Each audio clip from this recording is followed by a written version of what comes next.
How's it going, everybody? Gaurav, Bhatt and Mihir Vasavda here. You're listening to the Express Sports Podcast, and it's game time.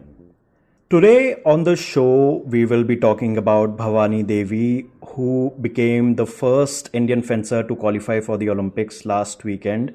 Now, Mihir, aside from the fact that, like I said, she is the first Indian fencer to qualify for the Olympics, what makes Bhavani's qualification so significant, and why are we talking about it on our episode today? The most important thing is, Gaurav, from what I see, is back-to-back Olympics. We are having our two athletes venturing into completely new territories. In 2016, we had Deepa Karmakar competing in gymnastics, and now we have Bhavani Devi qualifying in fencing. And these are two really big Olympic disciplines, these kind of blue ribbon event at the Games. And I guess that also kind of shows that we are expanding our player pool. It is a breakthrough in that sense. And I guess one perspective, that one person who can give us a lot of perspective on this, is Shivani Naik, who's covered both these athletes very extensively.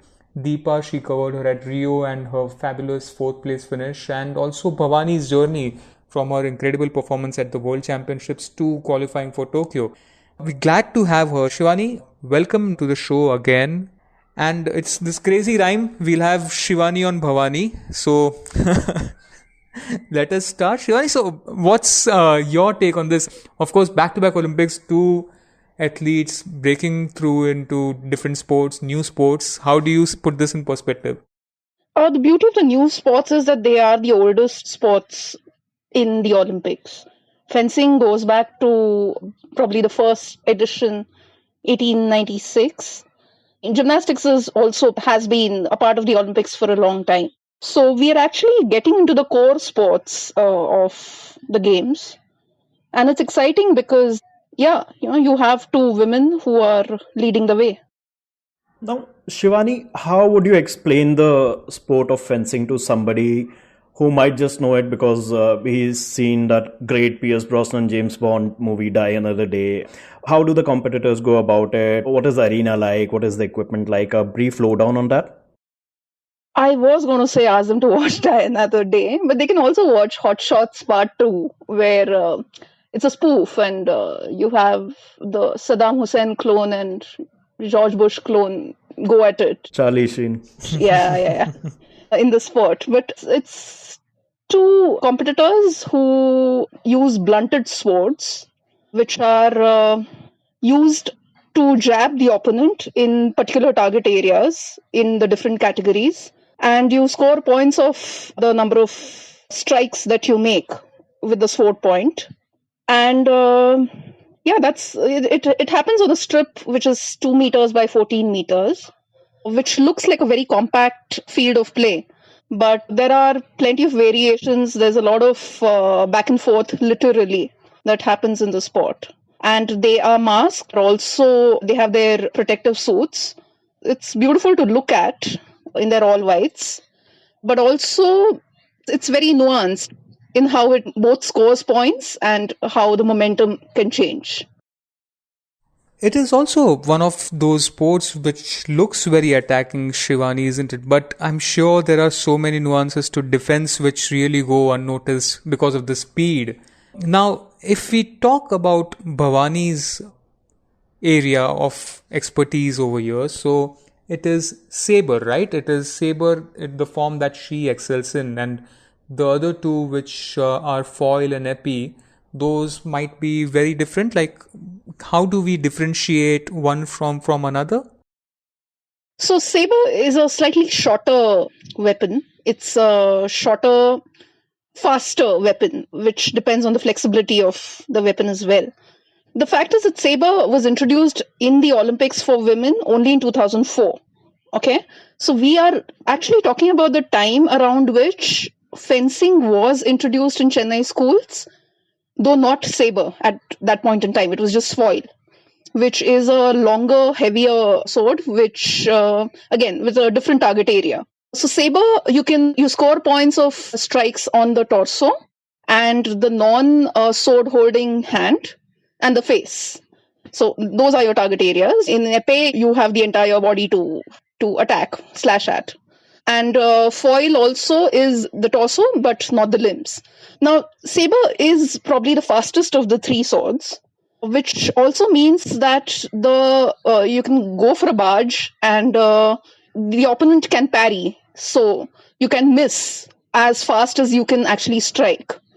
So you have to be very, very particular about when you want to get the attack in and when you want to hold back.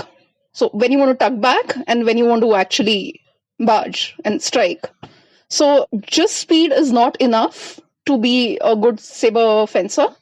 You also need to know when to. So that discretion is very, very important, which is something that Bhavani is very, very good at or has gotten good at over the years. It is interesting that you mentioned that it was in 2004, around that time, that schools in Chennai introduced fencing. Fencing is the oldest, one of the 5 sports that have been in the Olympic program since 1896.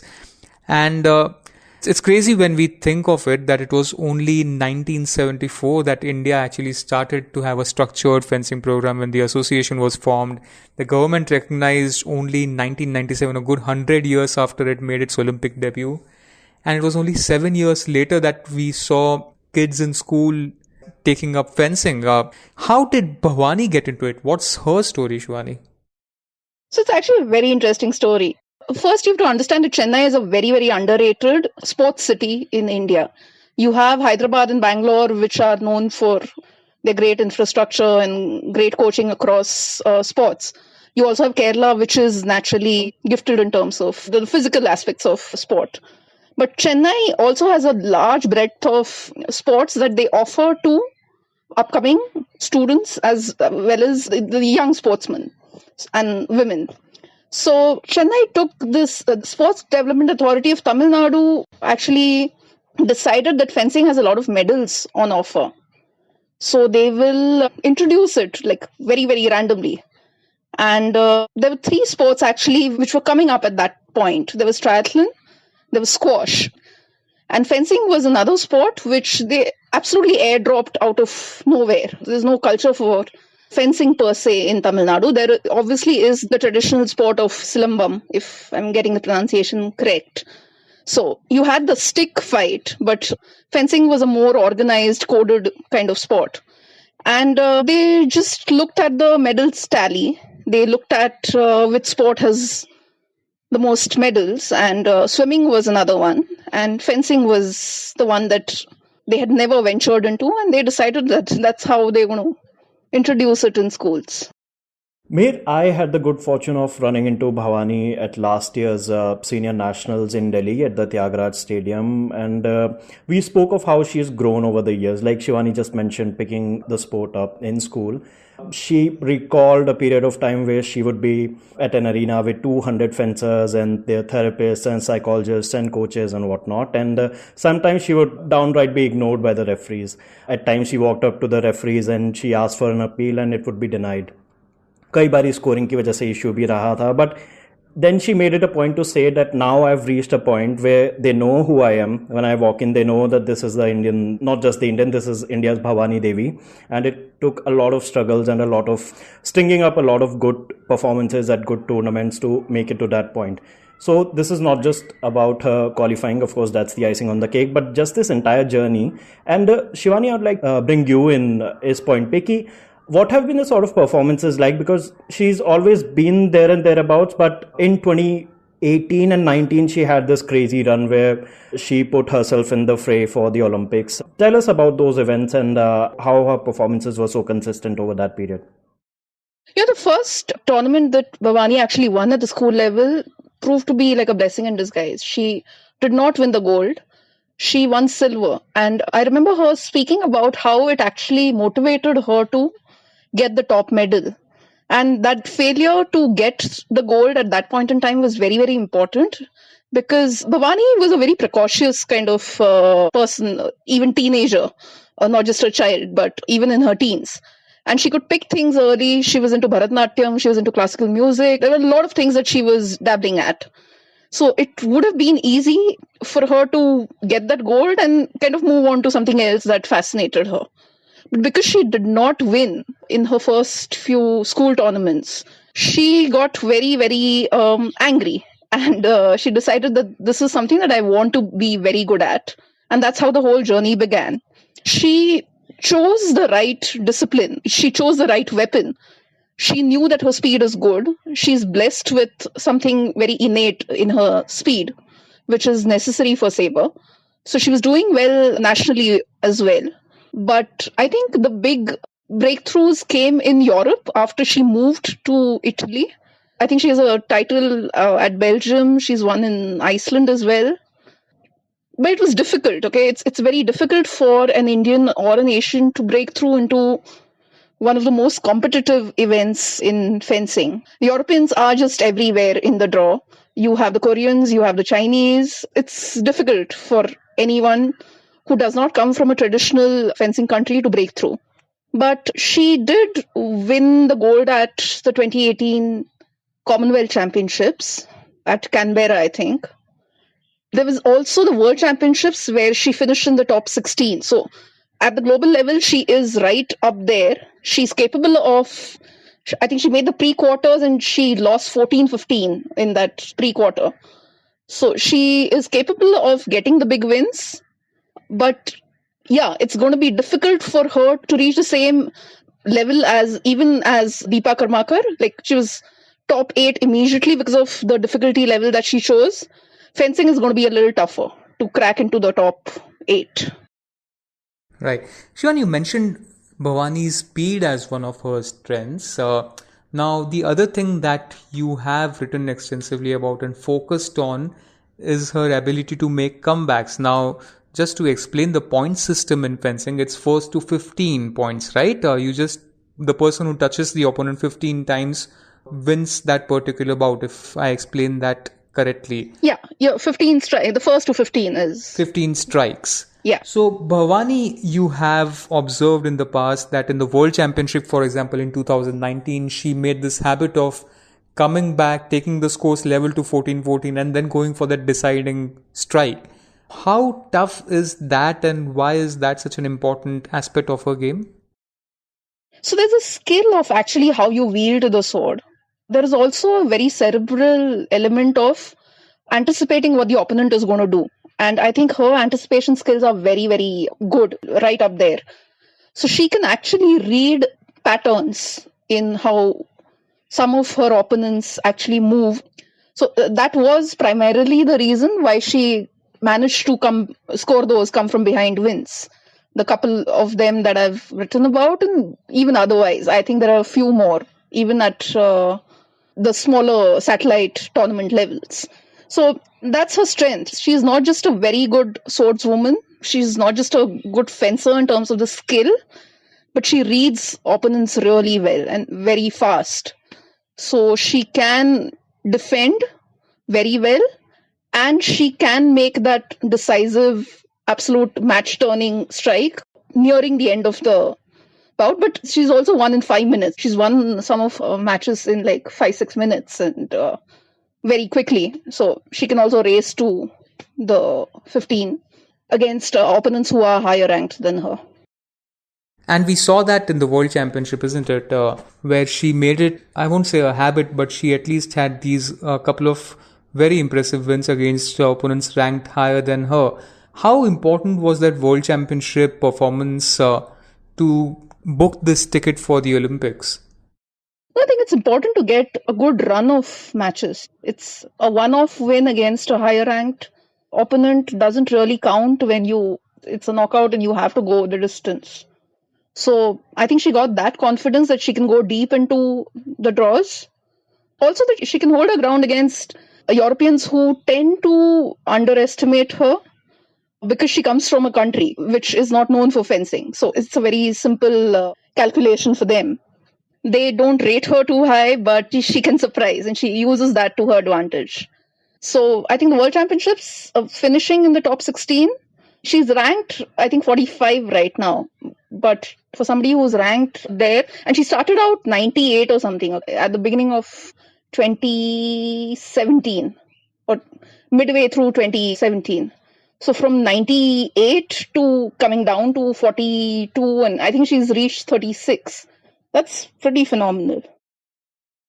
It is quite phenomenal. Gaurav, you met her at the Nationals here in Delhi, and Bhavani has this very classy equipment. Her helmet, especially her protective gears, is quite.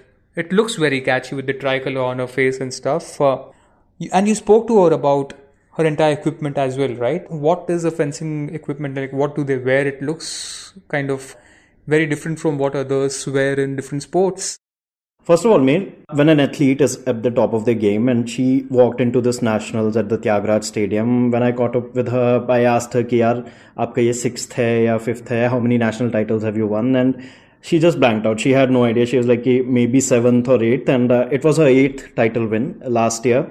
But when I got a chance, the thing about Bhavani Devi is, even though mask hai, pura aapka wo jackets and the breeches and everything, you can still make out that is Bhavani Devi. There's something in the air, there's something about her. But specifically talking about her equipment, when we got down to it, she told me pura breeches se leke, the breeches are standards. But the jacket, जिसमें पूरा आपका electronic linings वगैरह होता है, which helps in registering the strikes and it passes it on to the referees and the scoreboards. That's very finicky. That can cost up to 1 lakh. And she mentioned ki, just look at this. There's this tear here. Okay, this won't be allowed at any international events. And I could not see the tear. I couldn't see the tear, but she was very, ki dekhiye, it is such a massive tear and this won't be allowed. And I was like, aap keh rahe to main maan leta hu, but I couldn't see it. So that's the sort of scrutiny that this equipment go through. As far as the sabers are concerned, I very naively asked her ki if she has a favorite saber, because athlete, especially when it comes to their paraphernalia, they get attached to certain equipment. Javelin, of course, we know all these models and everything. You have that one favorite equipment which you've made many memories with, but saber में बिल्कुल ये chance नहीं है, because it breaks down super easily. So she carries some 5 sabers with her. Each costs around $10,000, she says.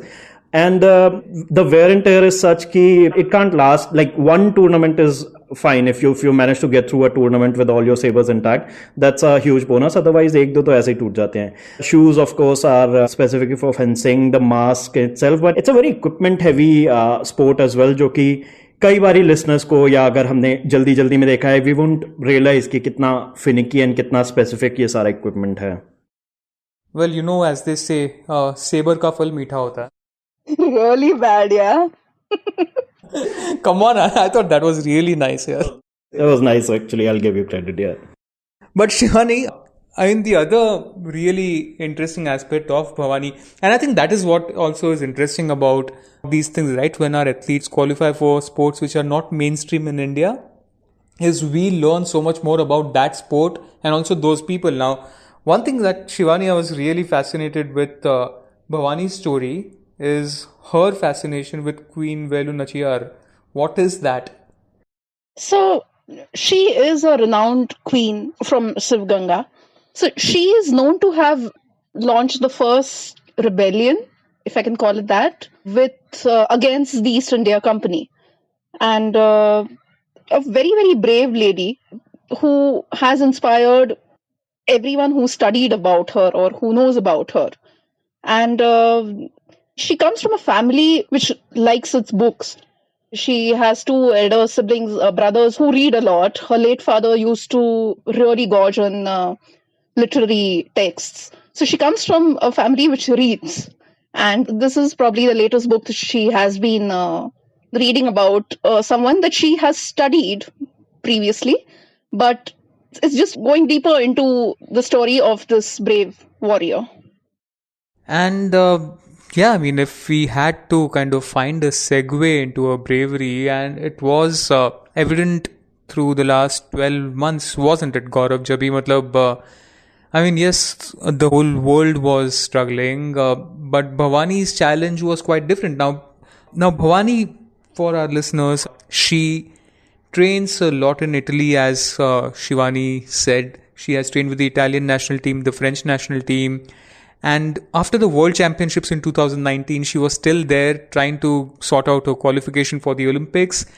before the pandemic hit, and she got stranded in Italy after that, right in the heart of the country where the pandemic was raging. Gaurav, कैसा था उसके लिए वो period, and how did she pass that phase?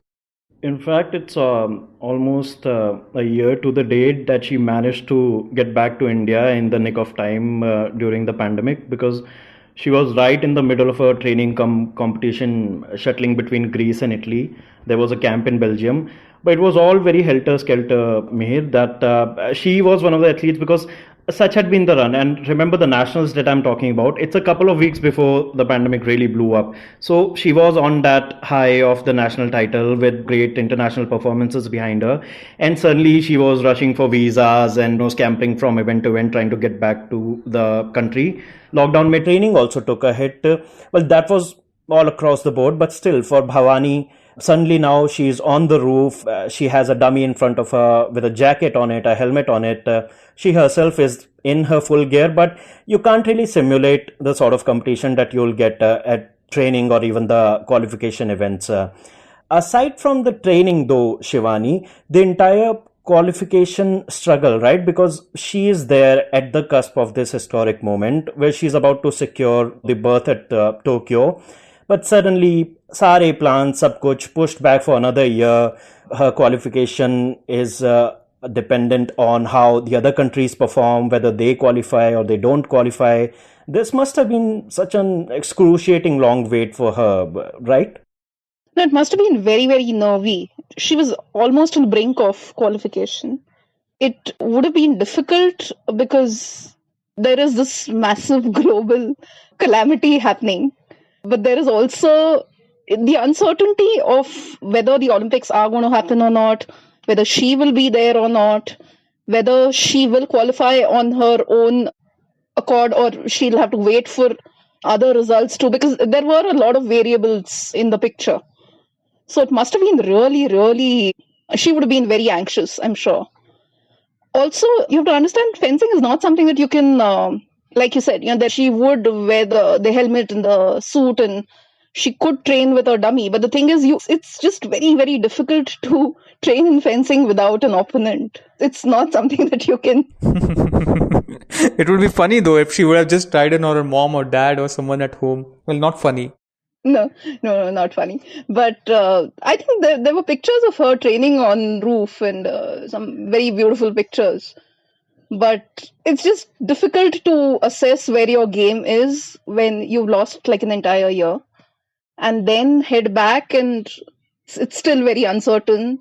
So when she was watching, I think Hungary needed to lose or the finish behind South Korea in those standings. So that's what, things were not really in her hands entirely. There were others who were also aiming for those two spots. So she needed South Korea to finish ahead of Hungary. And so just sitting there and watching it would have been extremely nervy. Yeah. And we thank South Korea for finishing ahead of Hungary, and and Italy for beating Hungary. So yeah, well, that too. And we also will bring in Shashank. Shashank, this was one of those episodes where I guess Gaurav and I were also as clueless as generally a lot of people are when they listen to sports podcasts, or when you are generally when talking about sport, if I may take that liberty. But yeah, what impression do you make of Bhavani's story and India's breakthrough in fencing? Oh yeah, I mean, this was, if I may borrow Gaurav's words, very fascinating. But like a lot of things, I didn't know any of this. Like I'm very surprised that the suit is all like it has wirings to detect the points and everything, and the fact that it can cost up to over a lakh, and I had no idea. So this is, they're actually looking at Wi-Fi in the whole scoring system. I don't know if it's already come into being used or not, but it'll be interesting how it. Yeah, so you won't have those wires tailing you. Oh. It'll be like a Bluetooth device. But it'll be strange, right? Because अगर जो Zoom call जैसा हो गया, where every time we try to speak, we can just start with, "Can you hear me?" अगर जो connection lost हो जाएगा उसमें. You can't afford lag, na? In those kind of situations, that'll be crazy. You can't afford lag. Yeah, and also I think scope for manipulation. But yeah, I think we're overthinking it. Yeah. And Shivani, do we have any idea why those outfits are white? Not really sure. But thing is, fencing goes back to the age of the knights, the KNIGHTS. Yeah. So, knights in white, shining armors was but I'm guessing. Yeah, and also before there was, we spoke of how Wi-Fi is a possibility, electronic wirings वगैरह आया था. Before that, you had to actually look for marks. So it's akin to, say, a clay court tennis match where referee would judge the marks. So उस time में marks made it that much easier for scoring, and I think that's also predominantly a reason why they wore an all They could white. just make it simple and जितना खून निकलता है उसी को winner loser बना देते. This is the second time you've referenced fencing in terms of hinsa and violence. So I don't know. Shashank, I had a question for you. Before this episode, before of course Bhavani's historic qualification, what did you know of fencing? और हमने तो चलो 2-3 movies mention कर दिया, but what was your impression of the sport? Die another day, man. It is die another day. There's no other more pop culture reference that I can think of than the die another day scene. But apart from that, like I've seen, like sometimes in Olympics, that's on. I've seen fencing, but other than that, I don't have any reference. Oh, also, by the way, just before we wrap up, one more question, and I don't know if it's true or not, but is it true that fencing is the only combat sport with no weight class? Is that true? I googled that, but I don't know if that's true. Yeah, weight doesn't really have a bearing on. It's a very the skill is not how hard you hit. The skill is its precision, and it's the sort of discretion that I've spoken of earlier. So weight doesn't really. It might impede your speed, but yeah, it doesn't really have a weight classification. Yeah, and also there's no contact in terms of there's no person-to-person contact. It's the swords hitting each other. So that rules myself and Mihir out from fencing anytime soon. But that would be all for this week's episode, guys. Hope you enjoyed this one. Stay tuned to the Express Sports Podcast for more such episodes. More importantly, stay safe. Adios. You were listening to Express Sports by the Indian Express. This week's show was edited and mixed by Suresh Pawar and produced by me, Shashank Bhargav. If you like the show, then do subscribe to us wherever you get your podcasts. You can also recommend the show to someone you think will like it. Share it with a friend or someone in your family. It's the best way for people to get to know about us. You can also tweet us at Express Podcasts and write to us at podcasts@indianexpress.com.